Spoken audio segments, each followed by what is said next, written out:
Hi guys, welcome aboard, welcome back, welcome home. As always, completely and totally dependent on where you happen to be in relation to these messages, this channel, this week, this energy, all of the things, because as always, you are your determining factor, right?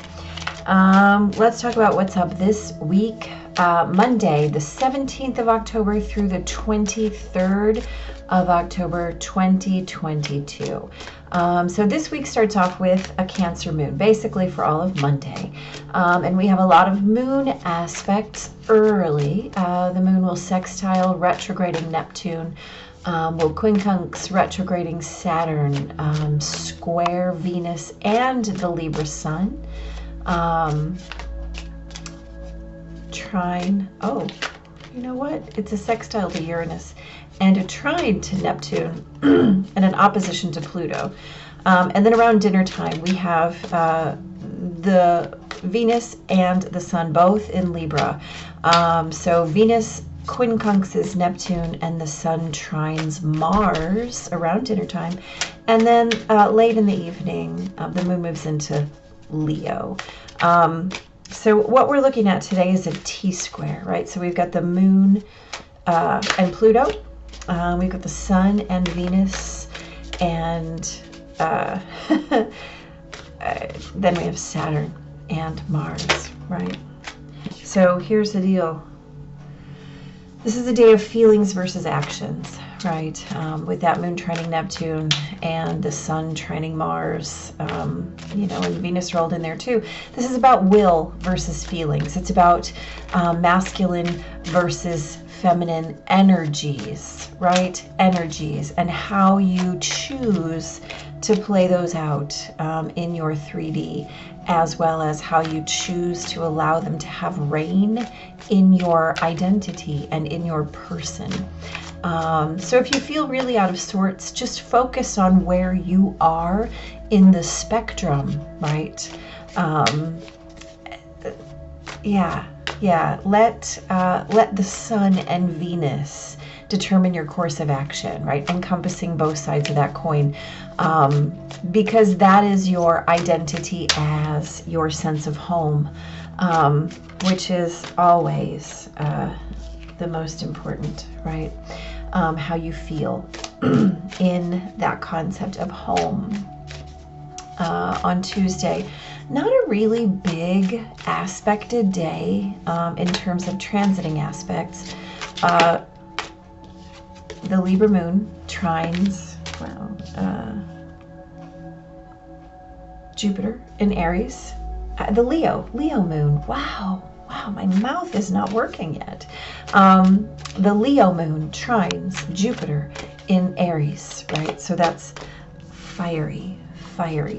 And then Venus in Libra trines Mars.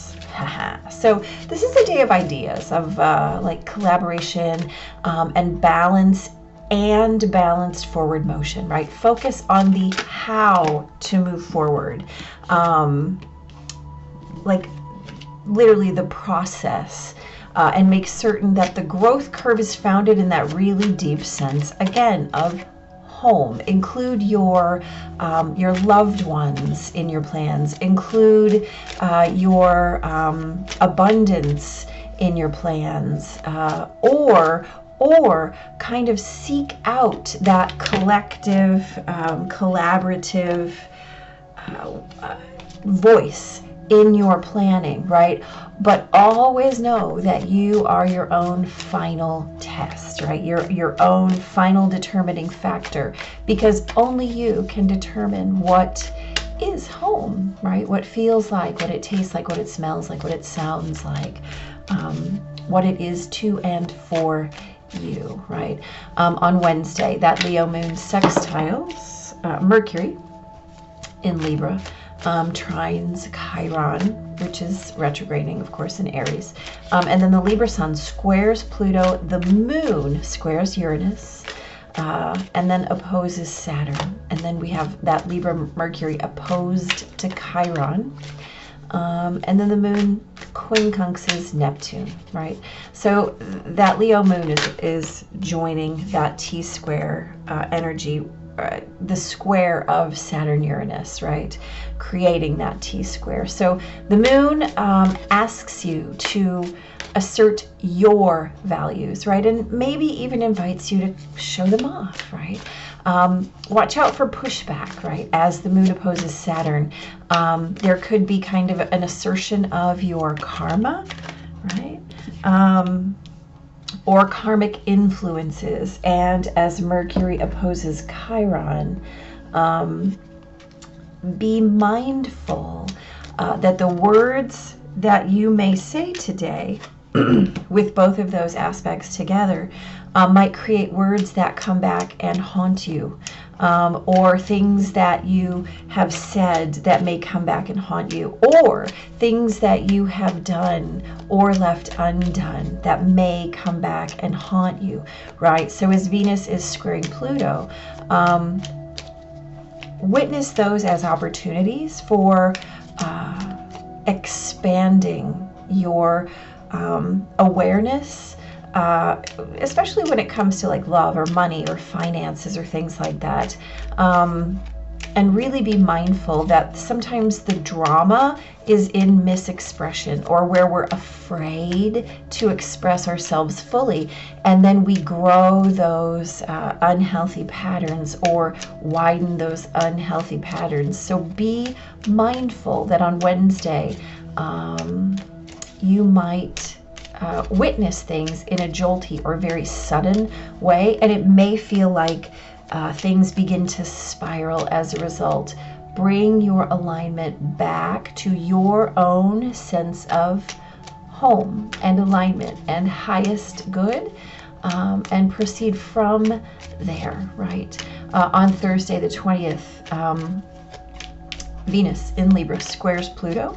The Leo moon sextiles both Mars and Venus and the Sun, and is indirect to Pluto, right? And then later in the evening, the moon moves into Virgo, right? And then fairly promptly quincunxes Jupiter. So this might be a day where we're aware of issues surrounded by concepts of control, right? It might be a day for squabbling.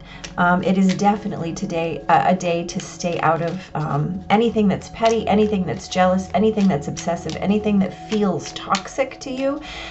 Being always aware that all of those patterns are simply rooted in someone's state of unhealedness, right? Whether that's yours or whether that's someone in your periphery, that's okay. Again, stay in your heart space, right? The moon moving into Virgo is going to allow it to feel supportive later in the day, right? There are definitely some pretty powerful, like, feel-good aspects today as the moon sextiles all those personal planets, right? The Sun and Venus and Mars. The tendency is to just get big about it, right? So stay in flow, right? Keep moving, but keep your knees soft. And after the moon moves into Virgo, mind your self-care, right? Just fall back into self-care and your to-do list, right? And whether that's something huge and lush, like going for body work or something else. We saw you, so you're coming, sister. Or whether it's actually just taking 5 deep breaths wherever you might be. Self-care is not prescribable, and it's okay to make it big or small. On Friday the 21st, the Virgo moon makes 2 quincunxes, one to Chiron, one to Saturn, and trines Uranus, all in retrograde. So Friday is a day to get shit done, right? Stay focused, mind your capacity to be pulled off task, and just stay in your lane. Do what you know needs to be done. Also kind of be mindful that a shakeup in communication is possible, right? You might feel a little bit blurty, and that's okay, right? So that kind of bleeds over into Saturday morning, because Mercury in Libra moves indirect to Uranus in Taurus. And then that Virgo moon opposes Neptune and squares Mars, and trines Pluto. Then the sun in Libra conjuncts Venus, right? Home, home, home. And Mercury in Libra trines Saturn. And then the moon joins all that Libra energy right before opposing Jupiter. And then at 11 o'clock Central Time, 11 p.m. Central Time on Saturday evening, Saturn moves direct. So on Saturday, that shakeup in communication is definitely possible. That aspecting between Mercury and Uranus, right? Blurty, shocking, very blunt. Revelations or admissions are very possible. So the deal is to slow down, mind your reactivity. Ask yourself what will serve your future best, right? Where is your trajectory? So that tells you where your alignment is. Seek depth and sustainable stability in all of those things, right? Those Pluto aspects really ask you, choose sustainable stability. Try to say that 3 times fast. It's hard. And then make a plan to create it. Saturn is going direct. Make a plan to create that depth, to create that sustainable stability, and then write it down. Don't just speak it out loud. Don't just think it, right? So create a commitment to your own action plan, right? Just do it. Write it down, make it tangible, make it something to which you can refer whenever you want. Yeah, definitely. And then on Sunday, the 23rd, what another big moving day. Venus moves into Scorpio. The Sun moves into Scorpio. Wow, right? And then Venus quincunxes Jupiter, as does the Sun, of course. And then the Libra moon opposes Chiron. So this is a day where we really have to stop and really consider that harmony and balance have to make way for desire, right? Harmony and balance, all that Libra energy, must make way for desire. They have to be rooted in desire. And with Venus and the Sun both changing signs, and then both moving indirect to Jupiter, check your internal alignment, right? Within your heart's desires, to create that very personal, that very sensual, right? 5 senses, experiencing of all of those. And then as the moon opposes Chiron, really witnessing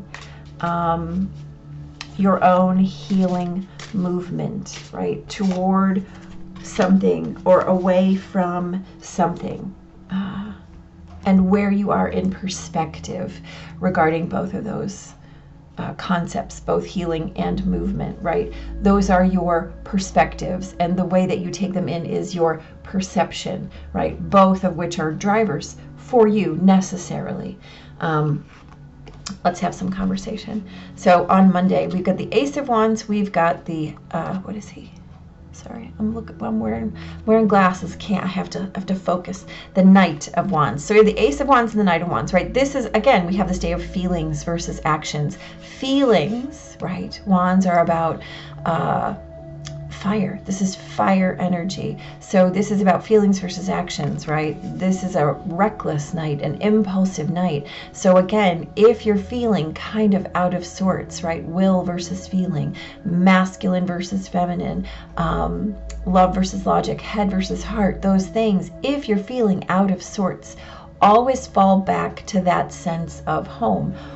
What are you what's in your hand? What's your motivation? This is your why, right? This is your why. And this is how you're moving toward your why. So pay attention to those, letting that sense of where and why determine your course of action, right? You have to know what you're choosing before any way can be made for you or by you, etc. On Tuesday, we talked about this as being a day of ideas, collaboration, focusing on the how to move forward and including our loved ones or seeking counsel. So let's talk about this. We've got the Two of Wands, which of course is that choice, right? Higher or lower choice. And we're not talking about value judgments in higher or lower. We're simply talking about a way to get where you're going, right? It's just a way. Neither is better than the other, because neither is better than the other. Here's the important thing. Five of Swords, this is a card of Pyrrhic victory, right? This is a card of winning at all costs, and damning the collateral, right? So there's a lot of collateral damage here. Like, this is that scorched earth kind of concept. Like, I'm going to take this over, but once I get it, everything will be destroyed anyway. There's nothing of value left here. But boy, gosh, I won, right? If that's a choice, that's a choice. Is that worth it? Is that worth it, right? Making sure that your growth curve is founded in your deep sense of home, not in terms of winning, right? It's about what you create and how you create it. And frankly, whether or not you want people to walk that path with you, or whether you just want to get there. It's how you journey, right? That's why one is not better than the other, because it's all about how we get there. If we get there and have nothing, have we really won a single thing? Probably not. On Wednesday. Oh yeah. So on Wednesday, we talk about this day being a day of karma, words that haunt you, things done or undone, and how drama might be a misexpression, right? How sudden changes might spiral out of control. So we have the Sun, which is, of course, that highest good, right? This absolutely beautiful, bright, optimistic energy of happiness and abundance and bliss. We got a Leo moon, of course we have the Sun card. Then we have the Four of Pentacles, which is which can be about conservation, right? It can be about minding that karma that we talked about. It can be about speaking effectively, about doing effectively. It can also be about just hoarding, about having that scarcity mindset, about not being willing to speak a truth, not being willing to extend or do a thing, right? So where are you in relation to this spectrum? Witnessing that there are consequences on both sides, right? I mean, the Sun is pretty much a card of universal good. How can you get, brighter than the Sun? I'm sure you can, but but that Four of Pentacles asks us, are you going to just hold on to your disc, or are you going to allow other people to be brightened by your joy? Are you going to allow other people to experience your abundance? Are you going to bring other people along again, or are you just in it for you, right? We know that home is self-reflexive, the concept of home, how we experience it. The key is that we can always invite other people in to our sense of home. They don't have to stay forever. And they might refuse, but we can always make that offer to share ourselves as our sense of home. We can provide that for other people if we choose.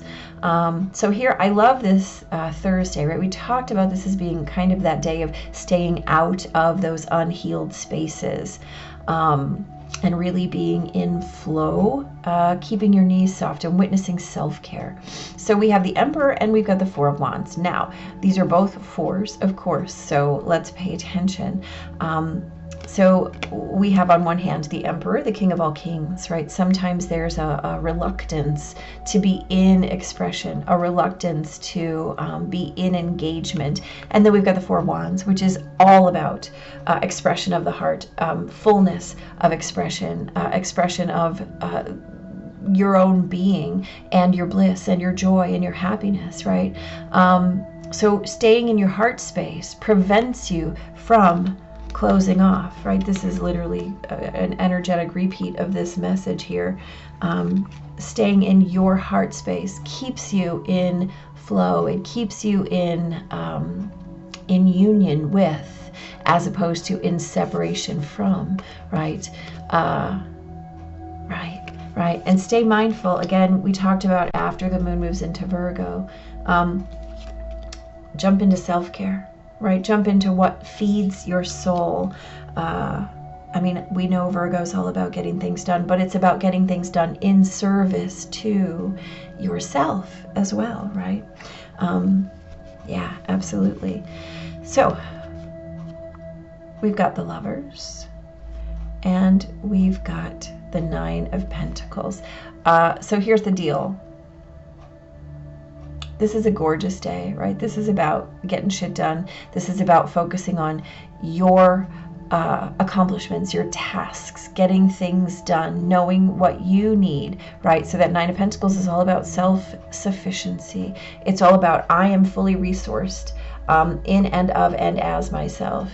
And we know, right, that the Lovers, being a divinely blessed union card, is also about choosing, right? It's also about divine choice. And so what better choice is there than to be self-sufficient, self-creating, self-affirming, self-resourced? So even if you just brush your teeth, right? Mind your capacity to be pulled off task and do what you know needs to be done because you know it, right? Look, the 8 and 9 of Wands. We have so many Wands this week, which I kind of love. It's kind of an exciting week, right? So the 8 is about rapid forward motion, and then the 9 is, wow, okay, I'm doing a lot. I'm getting pretty tired here. So this is the day that we talked about slowing down, right? Slowing down, minding your reactivity, asking you what will serve your future best, right? Witnessing that there might be a shakeup in communication if things feel blurty or shocking or blunt, and really stopping, asking yourself, where is my depth here? Where is my sustainable stability? Let me make a plan. Let me write it down. Let me commit to it, right? So that I don't tire myself out, so that I don't wear out all of my energy, so that I don't spend all my currency chasing after all these Wands that we have this week. I mean, we've got the Ace, we've got the 2, we got a lot of Wands, y'all. A lot of Wands. On Sunday, look, we have the 3 of Swords and we have the Fool. There's a beauty to this pairing. Let's talk about this, right? We talked about this as the day that harmony and balance needs to make a way for desire.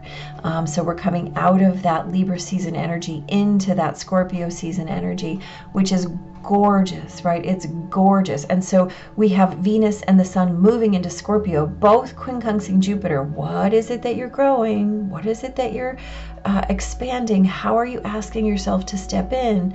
And then, right, the moon, still in Libra, opposes Chiron. What are you holding on to? What are you carrying forth, right? Harmony and balance must make way for desire. I'm not going to stay here not asking for what I desire, right? I'm going to move forward in faith. I am going to align to those heart's desires. And then I'm going to witness the dichotomy between healing and movement, right? Healing and movement. Again, the 3 of Swords, this card of loss and betrayal and heartache and sadness, is a card of swords. This is ideas. This is mental energy. What gets us the most? Our own expectations.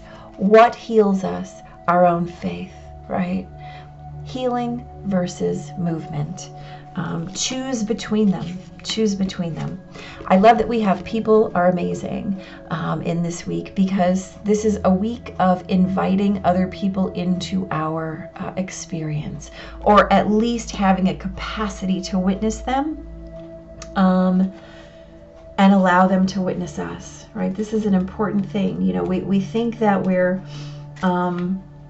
islanders in our own world, right? And how often do we really expand our vision, our capacity, our passion to include another, right?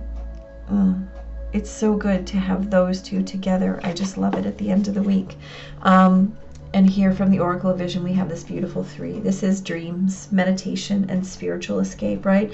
As that moon moves into Virgo, we're asked to do just that. We are asked to do just that. So let's have this conversation. Some colors exist in dreams that are not present in the waking spectrum. Our dreams provide us with an alternate reality, right? Limitless and unfettered. We're free to soar with angels or sink to the depths of demons, to imagine, to create, to escape the norm, to wonder and ask what if, and to awaken refreshed and question why not. A jester rests atop a magical box prop, her costume a nightcap and slippers. It's a time now for rest and escape. Around her float magical dreamcatcher nets, which capture her drifting, elusive imagination. Climbing up the adjacent pole are a variety of creatures, each symbolically associated with dreams in different cultures. Be wary of dreams and interpret them falsely. They may be true visions or merely mirages of the truths that send us further from reality. I will say that as a human being who does a fair amount of dream interpretation, most people are stunned to find out how simple dream symbolism really is, and how it doesn't always have to do with what you actually dreamed, right? What you actually dreamed. So we have a few majors, significant majors, right? And we have these gorgeous wands. So be in your heart space this week, right? Allow your feelings to be your driver. And if you're not confident in your abilities to witness or feel or interpret, right, your own feelings, perhaps make this week a week where you commit to learning one thing about how to do that, whether that's reading a book or talking to someone or asking a question of someone who you think might have an answer, but staying focused and staying in alignment, and perhaps widening your invitation into your own process might help you find that balance between healing and movement that we're all seeking, right? Big blessings, guys. Happy Scorpio season. Yeah. Big blessings.